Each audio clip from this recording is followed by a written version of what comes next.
Hello বন্ধুরা, good morning. আমি সঙ্গীতা। আমার নতুন একটা ব্লগে তোমাদেরকে অনেক অনেক ওয়েলকাম আর ভালোবাসা। কেমন আছো তোমরা সবাই? আশা করছি ভালো আছো আর সুস্থ আছো। আমরাও না বেশ ভালো আছি। আর আজকের দিনটি হচ্ছে মঙ্গলবার। ঘড়িতে এখন বাজে ওই 6:30 নাগাদ। তোমাদেরকে সাথে নিয়ে আজকে ব্লগটা এখান থেকেই শুরু করছি। আই হোপ ব্লগটা তোমাদের একটু হলেও ভালো লাগবে। বর্ষাকাল হওয়া সত্ত্বেও কয়েকদিন ধরে ওয়েদারটা বেশ ভালোই আছে। আজকেও সকালটা কিন্তু বেশ ভালোই ঝলমলে রোদ ছিল, যার জন্য সমস্ত জামা কাপড় কিন্তু স্নানের সময় ধুয়ে দিয়েছিলাম আর এখন ওইটাকে মেলে দিচ্ছি। আর এদিকে কিন্তু এখন সোজা চলে এসেছি পুজোটা দিয়ে নিতে। ঠাকুর ঘরে এসেই আগে সমস্ত দরজা জানলাগুলো খুলে দিয়ে আর তারপরে বাসি ঠাকুর ঘরটাকে সুন্দরভাবে মুছে নিয়ে তারপরে কিন্তু পুজো দিতে বসি প্রতিদিনের মতন। আর যে কদিন পুজো দিতে পারিনি, সত্যি কথা বলতে সকাল থেকে মনটা একদমই ভালো লাগতো না। আর যেদিন করে পুজো দিতে পারি সকাল থেকে, সেদিন করে কিন্তু মনটা একদম অন্য রকমই থাকে। একটা আলাদাই অনুভূতি থাকে, একটা পজিটিভিটি থাকে সারা দিনের কাজের জন্য। তো যাই হোক, কথা বলতে বলতে এদিকে গাছের ফুল দিয়ে সুন্দর করে ঠাকুরকে সাজিয়ে নিয়েছি। আর এখন দেখো খেতে দিয়ে আরতিটাকেও সেরে নেব।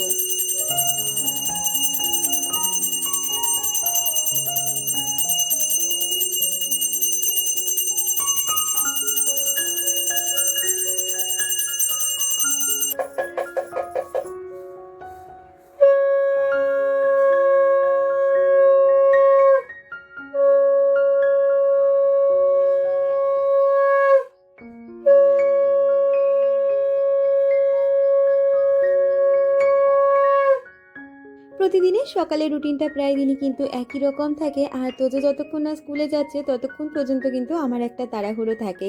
সেই কারণে কিন্তু সমস্ত কাজ আগে থেকে প্ল্যানিং করে রাখি, কোন কাজটার পরে কোন কাজটা করব। সেক্ষেত্রে আমার কাজ করতে অনেকটাই সুবিধে হয়ে যায়। আর যেহেতু বললাম আমার প্রতিদিনের কাজগুলো প্রায় একই রকমের থাকে, তাই কাজগুলো না সত্যি কথা বলতে এখন একটা অভ্যেস হয়ে গেছে। আর আমি জানি সময় বেঁধে এই কাজটা আমি এই সময়তেই করব। তো যাই হোক, ওদিকে ঠাকুর পুজো সেরে এসে দেখলাম হাজবেন্ড চাটা করে নিয়ে এসেছে, সাথে তোজোর হরলিক্সটাও করেছে। আর চাটা খেয়ে সোজা চলে এসেছি তোজোর আজকে টিফিনটা প্যাক করে দিতে। আজকে আর টিফিন কিছু করব না, কারণ কালকে রাত্রিবেলা একটু লুচি আর তরকারি করেছিলাম। তো সেখান থেকে কিছুটা লুচি আর তরকারি ছিল, যেটা এখন তোজোকে দিয়ে দিচ্ছি, সাথে করে একটা শসাও দিয়ে নিচ্ছি। আর এরপরে তোজোকে রেডি করে দিয়ে ও বেরিয়ে গেলে আমি কিন্তু এবার বাকি সংসারে যে কাজকর্মগুলো থাকে সেগুলোকে একে একে গুছিয়ে নিতে পারবো। তবে রেডিটা আমাকে ওকে করাতে হয় না, ও কিছুটা নিজেই রেডি হয়ে নেয়, সাথে হাজবেন্ড অনেকটাই ওকে হেল্প করে। তো ওরা দুজনে বেরিয়ে গেছে আর এইদিকে ঘরে যে কাজগুলো রয়েছে সেগুলো এখন সেরে নিচ্ছি। আমাকে রিয়া বান্ধবী কমেন্ট করেছিলে, তুমি লিখেছিলে ভিডিওটা খুব খুব সুন্দর হয়েছে, সাথে অনেক অনেক ভালোবাসা। তোমাকেও অনেক ভালোবাসা রিয়া। আর আমাকে ঝুমাদি কমেন্ট করে লিখেছিলে, তুমি লিখেছো, হ্যাঁ গো, এত বৃষ্টি হওয়া সত্ত্বেও গরম কিন্তু কমছে না। হ্যাঁ, বাঁধাকপি বেশি সিদ্ধ করতে লাগে না। আসলে এত বৃষ্টি হচ্ছে তবুও কিন্তু গরম এক ফোঁটা কমছে না। আর এই গরমটা না খুব বিচ্ছিরি একটা গরম, কিরকম একটা ভ্যাপসা গরম টাইপের। জানো তো, আমাদের দুবেলাতেই এখন কম বেশি এসি চালাতে হয়। গরমকালে তো হতোই, বর্ষাকালেও কম যায় না। সারা রাত্রে তো চলেই, সাথে করে দুপুরবেলা করেও একটুখানি চালিয়ে নিতে হয়, কারণ ঘরে এতটাই হিমিউনিটি, তো ওটা কাটানোর জন্য একটু তো এসি চালাতেই হয়। তো যাই হোক, কথা বলতে বলতে এদিকে দেখো বিছানাটাকেও এখন সুন্দরভাবে গুছিয়ে নিচ্ছি। প্রতিদিন তোমাদের বলি না, আসলে সকালবেলা উঠেই যদি আগে বাচ্চার স্কুলটা রেডি করে দিয়ে ওকে যদি বের করে দিতে পারি আর তারপরে ঘরদোরগুলো গুছিয়ে নিতে পারলে কিন্তু ঘরদোর একদম পরিষ্কার পরিচ্ছন্ন থাকে। আর ঘরটা বেশ পরিষ্কার থাকলে কিন্তু মনের দিক থেকেও অনেকটাই শান্তি পাওয়া যায়। আর ওদিকে কিন্তু রান্নাঘরে ঢুকে গেলে তখন আর এই কাজগুলো করা হয় না, আর সেই রকমভাবে কিন্তু কাজগুলো করতেও ইচ্ছে করে না। তাই সকালবেলা রান্নাঘরে ঢোকার আগে চেষ্টা করি দুটো ঘর সুন্দরভাবে আগে গোছগাছ করে নিতে। তখন হয়তো কোনো রকম ডাস্টিং ক্লিনিংয়ের কাজটা করতে পারি না, শুধুমাত্র বাসি বিছানাটা তুলে এদিক ওদিক যদি কোনো রকম জিনিস থাকে সেটা একটু গুছিয়ে গাছিয়ে রেখে দিলেই কিন্তু ঘরটা একদম পরিষ্কার পরিচ্ছন্ন থাকে।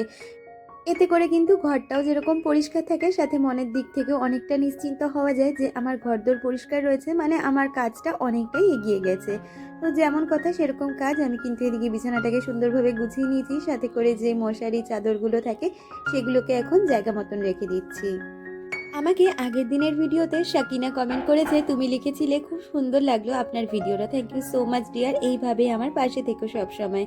আর ওইদিকে ওই ঘরটা গুছিয়ে এখন চলে এসেছি এই ঘরটাকে কিন্তু গুছিয়ে নিতে। কদিন ধরে যেহেতু খুব সুন্দর রোদ উঠছে, তাই রোদেই সমস্ত জামা কাপড়গুলো মেলে দিলে শুকিয়ে যাচ্ছে। আর তখনের জামা কাপড় তখনই ভাঁজ করে কিন্তু জায়গা মতন রেখে দিচ্ছি, যার ফলে এখন ঘর বাড়িতে কিন্তু জামা কাপড় আর এদিক ওদিক ঝুলছে না, কারণ সমস্তটাই তো শুকনো, তাই জামা কাপড় গোছগাছেরও আর সকালবেলা বালাই থাকে না, আর এদিক ওদিক জামা কাপড় ঝুলতেও দেখা যায় না। শুধুমাত্র বিছানাটাকে ঝেড়ে নিলেই ঘরটা সুন্দর করে পরিষ্কার হয়ে যায়। আর এই কাজগুলো সারতে সারতে এইদিকে দেখি বাজার করে কিন্তু হাজব্যান্ড চলে এসেছে, মানে তোজোকে দিয়ে বাজার সেরে ও কিন্তু চলে এসেছে। আজকে আবার বাজার থেকে আনা হয়েছে পালং শাক, কুমড়ো, বেগুন, কোয়াশ, আর তার সাথে আনা হয়েছিল কিন্তু 2 রকমের মাছ। তো ওইদিকে শাকটা হাজব্যান্ডকে দিলাম, ও ওদিকে শাকটা বেছে বুছে কেটে দেবে, আর আমি এদিকে বাকি যেই সমস্ত যেরকম মাছ টাছ বাছাবাছির কাজ আছে সেগুলোকে করে নেব। আগের দিন তোমাদেরকে বললাম না, এখন আর সিজনের সবজি বলে কিছু হয় না, এখন সারা বছরই সমস্ত সবজি অ্যাভেলেবেল থাকে। এই যে পালং শাক, এটা তো শীতের সবজি বলো, এটা তো শীতকালেই আমরা খাই, তবে এখন দেখো বর্ষাকালে গরমকালেও সমস্ত সবজি পাওয়া যায়। তো আজকে পালং শাকটা এনেছিল, আর পালং শাক খেতে আমি ভীষণ ভালোবাসি। পুঁই শাকের থেকেও কিন্তু পালং শাকটা ভালো লাগে। আর সত্যি কথা বলতে পালং শাকে কিন্তু আমার ওই চিংড়ি মাছও প্রয়োজন পড়ে না, একটু যদি বড়ি দিয়ে করা হয় সেটাও ভালো লাগে। তবে কি জানো তো, সময়ের জিনিস না সময়তেই ভালো লাগে, ওটা অফ সময়তে একদমই ভালো লাগে না। শীতকালে পালং শাকের যে একটা স্বাদ থাকে, যে একটা ফ্লেভার থাকে, সেই ফ্লেভারটা কিন্তু আজকের পালং শাকে আমি পাইনি। তবুও নিজের যতটা বেস্ট দিয়ে রান্না করা সেটা করেছিলাম, খেতে খারাপ হয়নি। তবে শীতের সময় পালং শাকের যে গন্ধটা থাকে সেটা কিন্তু একদমই ছিল না। আর ওদিকে একটু সকালবেলা স্মুদি বানাবো বলে কিছু ড্রাই রোস্ট করে নিয়েছিলাম, ওর মধ্যে মাখানা ছিল, ওটস ছিল আর আমন্ড ছিল। ওইটাকে ভালো করে ড্রাই রোস্ট করে নিয়েছি, আর তারপরে কিন্তু ওইদিকে স্মুদিটা বানিয়ে নেবো, কারণ আজকে আমার সাথে সাথে হাজবেন্ডও স্মুদি খাবে, তাই জন্য একটু এক্সট্রা অনেক কিছু দিলাম, না হলে আমি শুধু ওটসগুলোই খেয়ে নিই। তো যাই হোক, ওইদিকে আমি সমস্ত কিছু ড্রাই রোস্ট করে ওদিকে মিক্সিতে ব্লেন্ড করে পরে স্মুদিটা তোমাদের সাথে শেয়ার করছি। তার আগে এদিকে মাছে নুন হলুদ মাখিয়ে এবার দুটো গ্যাসে দুটো কড়াই বসিয়ে রান্নাটাকেও কিন্তু ঝপঝপ করে করে নেব। একটা গ্যাসে কিন্তু মাছ ভাজা বসিয়ে দিয়েছি, আর একটা গ্যাসে আগে চিংড়ি মাছটা ভেজে নেব, তারপরেই শাকটা করে নেব। আসলে দেখবে কোটাকুটি বাটাবাটি ঝামেলাটা যদি আমরা রান্না শুরু করার আগেই গুছিয়ে নিতে পারি, সেক্ষেত্রে রান্না হতে কিন্তু খুব একটা সময় লাগে না। রান্না মানেই তো শুধু খুন্তি নাড়ানো, বাকি যোগাযন্ত্র করতেই কিন্তু অনেকটা সময় চলে যায়। এক্ষেত্রে তো তোমরা জানো আমার হাজব্যান্ড আমাকে কতটা পরিমাণে হেল্প করে, বিশেষ করে এই কাটাকুটি করাতে। ও কিন্তু প্রতিদিন বাজার থেকে এসে যা যা নিয়ে আসে আগে কেটে কুটে গুছিয়ে দিয়ে যায়, বাকি ধোয়াধাই বাটাবাটি আমি সমস্ত করি, কিন্তু এই কাটাকাটিতেই তো অনেকটা সময় চলে যায়। আর জানো তো, ও ভীষণ সুন্দর কাটাকাটিটা করতে পারে, ও বলে আমার কাটাকুটি করতে ভীষণ ভালো লাগে, তাই ও কিন্তু অফিসে বেরানোর আগে, আমি রান্না বসানোর আগে এগুলো আমাকে আগে গুছিয়ে দেয়। আসলে কোথাও গিয়ে আমি কি মনে করি বলো তো, ও পারে বলেই যে করে দেয় সেটা কিন্তু নয়, আসলে ওর করার মতন ইচ্ছে রয়েছে, আর ও আমাকে চায় হেল্প করতে, যার জন্য যতটুকু পারে ও কিন্তু আমাকে হেল্প করে দেওয়ার চেষ্টা করে। আর এটাই কিন্তু আমার ব্যস্ত সকালটাকে অনেকটাই কিন্তু সুবিধে করে দেয়। তো যাই হোক, কথা বলতে বলতে ওইদিকে কিন্তু আমি মাছগুলো ভেজে নিয়েছি, আর মাছের ঝোলটাও বসিয়ে দিয়েছি। আজকে না ঘরে আলু বাড়ন্ত ছিল, আর আমার একদমই খেয়াল ছিল না ও বাজারে যাওয়ার সময় ওকে বলে দেবো যে আলু আনবে। তো সেক্ষেত্রে কি করেছি বলো তো, আজকে যেহেতু কোয়াশ এনেছিল, কোয়াশ দিয়ে মাছের ঝোলটা করে নেব। আর ওদিকের গ্যাসে 5 ফোড়ন সম্বার দিয়ে আমি কিন্তু সবজিগুলো দিয়ে ভালো করে রান্নাটা করে নিয়েছি, মানে একটু মজে গেছে নুন হলুদ দিয়ে, তারপরে কিন্তু শাকটা দিচ্ছি। আসলে শাকটা গলতে তো বেশি সময় লাগবে না, কিন্তু সবজিগুলো সিদ্ধ হতে যেহেতু সময় লাগবে, আগে তাই সবজিটা দিই পরে শাকটা দিই। আর এদিকে স্কোয়াশটা ভালো করে ভাজা ভাজা করে নিয়েছি। আর আজকে মাছের ঝোলে না সামান্য একটু পেঁয়াজ আদা রসুন এরকম মশলা দিয়েই কিন্তু আজকে মাছের ঝোলটা রান্না করেছি। আর ওইদিকে দুটো গ্যাসে দুটো রান্না বসিয়ে আমি কিন্তু এদিকে চালটা ধুয়ে নিতে মানে আগে মেপে নেব, তারপরে কিন্তু আমি ওদিকে ধুয়ে কিছুটা সময় ভিজিয়ে রাখবো। আজকে ভাতটা তাড়াতাড়ি বসাইনি, একটু দেরি করেই বসাবো। আর এই যে এই কুনকেটাই তো আমার ননদ আগের দিন আমাকে দিয়ে গেছে, আজকেই প্রথম আমি ইউজ করছি, তাই তোমাদের সাথেও একটু শেয়ার করে দিলাম। সত্যি কথা বলতে এর মাপটা না সত্যিই ভীষণ একদম পারফেক্ট মাপ। আমি যেই মাপের ঘরে চাল নিই সেই মাপেরই নিয়েছি।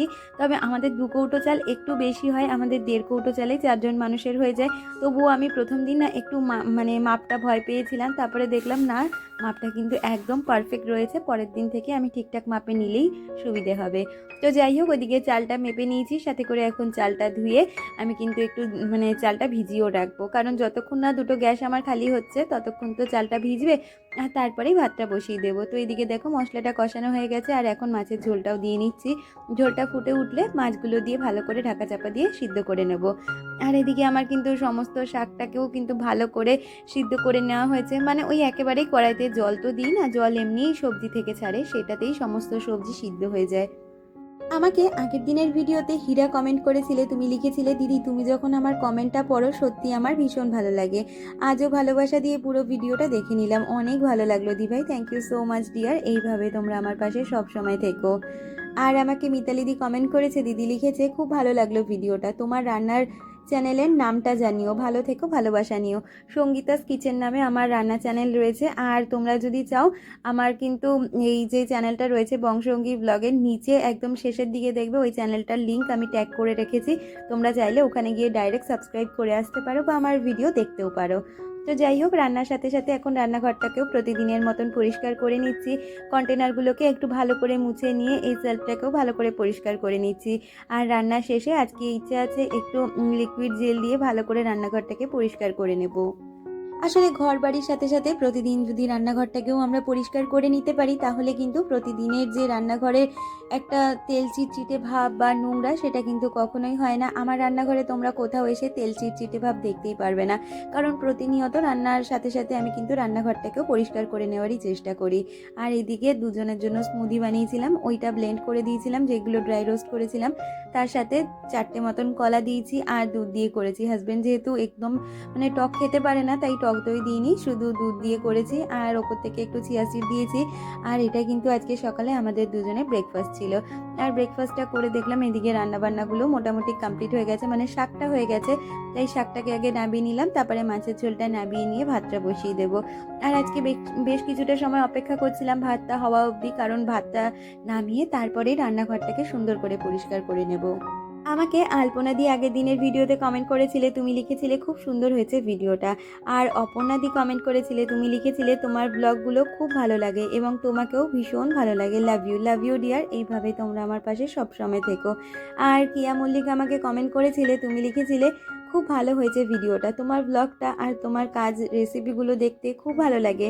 সবাই খুব ভালো থেকো, তুমিও খুব ভালো থেকো, সাথে আমার পাশে সবসময় এইভাবে থেকো। আর আমাকে সামিমা কমেন্ট করেছিলে, তুমি লিখেছিলে ফার্স্ট কমেন্ট করলাম এবং লাইক করলাম, থ্যাংক ইউ ডিয়ার। এইভাবে তোমরা আমার পাশে সবসময় থেকো।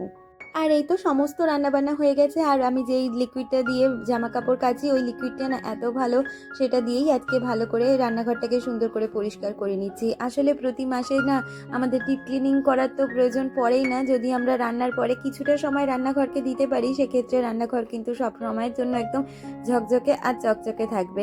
আর আমি কিন্তু এইভাবেই প্রতিদিন রান্নাঘরটাকে পরিষ্কার করে থাকি, তাই জন্য আমার কিন্তু মাসে একটা ডিপ ক্লিনিং না করলেও চলে।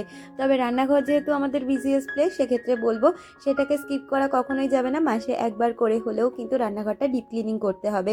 তবে দেখবে এরকম করে যদি আমরা প্রতিদিন রান্নার শেষে অন্তত 15 মিনিট আমরা রান্নাঘরটাকে সময় দিতে পারি, সুন্দরভাবে পরিষ্কার পরিচ্ছন্ন করে নিতে পারি, বিশেষ করে কোনাচে আনাচেগুলো, সেক্ষেত্রে কিন্তু রান্নাঘর প্রতিদিন একদম সুন্দর ঝকঝকে তকতকে থাকবে। আর রান্নাঘরে কিন্তু কোনো জায়গাতে নোংরাও খুঁজে পাবে না। তো যাই হোক, রান্নাঘরটার পরিষ্কার করা হয়ে গেছে। আর যে ন্যাকটাগুলো দিয়ে আমি রান্নাঘরটা পরিষ্কার করলাম প্রতিদিনই দেখতে পাও এরকম করে জানলার মধ্যেই মেলে দিই। আসলে জানলা দিয়ে ভীষণ সুন্দর হাওয়া আসে, তো তাই ওইগুলো হাওয়াতেই শুকিয়ে যায়, আর বাইরে দেওয়ার প্রয়োজন পড়ে না। আর সকাল থেকে যে বাসনগুলো মাঝামাঝি করেছিলাম সেগুলো তো আপাতত ঝুড়িতে রেখেছিলাম। আমি যখন মাজি তখন বাসনগুলো আপাতত ঝুড়িতেই রাখি, তাতে করে জলটা ঝরে গেলে আমার কিন্তু বাসনগুলো পরে সুন্দরভাবে গুছিয়ে রাখতেই সুবিধা হয়। না হলে একেবারে যদি গুছিয়ে রাখতে যাই সেক্ষেত্রে অনেক জলই থেকে যায় বাসনের মধ্যে, আর ঘরে কিন্তু জল জল হয়ে যায়। তাই জন্য ঝুড়ির মধ্যে রেখে দিই, ঝুড়ি থেকে সমস্ত জলটা ঝাড়ানো হয়ে গেলে তারপরে বাসনগুলো গুছিয়ে রাখি।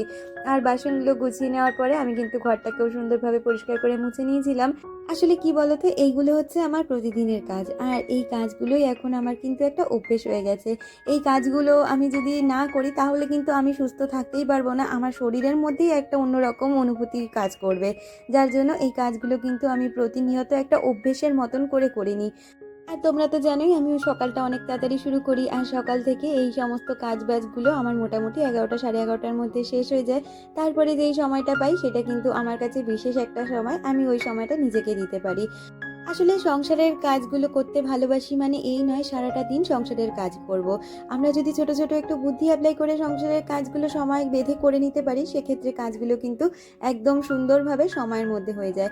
মাঝে অনেকটা সময় অপেক্ষা করছিলাম জামা কাপড়গুলো শুকানোর, ওইদিকে দেখলাম আজকে খুব একটা জামা কাপড় ভালো করে শুকায়নি, মোটামুটি শুকিয়েছিল, আর ওদিকে বাইরে বৃষ্টিও পড়ছিল, তাই ঘরে মেলে দিয়ে আর লাঞ্চটাও সেরে নিলাম। তাহলে বন্ধুরা আজকের ভিডিওটা এই পর্যন্ত রাখছি, দেখা হচ্ছে পরবর্তী ভিডিও।